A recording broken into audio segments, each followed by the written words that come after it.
মিশরীদের মতো লাগতেছে। খাবার গরম দিয়ে জানেন অপু বিশ্বাসকে দেখা গেল মিশরীয় লুকে। আসলে সে গিয়েছিল তার বান্ধবী সিথির বাসায়। সেখানে তারা প্রায়ই সেখানে পার্টি দেয়, আড্ডা দেয় এবং কথা হয় দুই বান্ধবী এবং তার বন্ধুদের সাথে। এবং সেখানে এবার অপু বিশ্বাস একা যায়নি, তিনি মিশরীয় লুকে সাথে গিয়েছিলেন সাকিব খান, এবং সাকিব খান সেখানে ছিলেন, কিন্তু যদিও এটা প্রকাশ পায়নি তারপরেও তারা সেই একসাথে সেখানে গিয়েছিলেন। কারণ অপু বিশ্বাস নাকি সাকিব খানকে ছাড়া কোথাও যায় না, দেশে যেখানে যাক, যে কোনো ফ্যামিলি ও বা পার্টি অনুষ্ঠানে সে সাকিব খানকে নিয়ে যায়।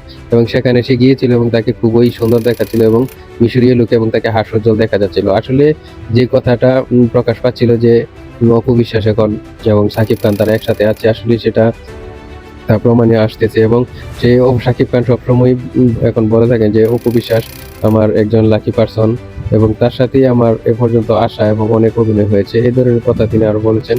আশা করি আপনাদের মতামত দিয়ে যাবেন।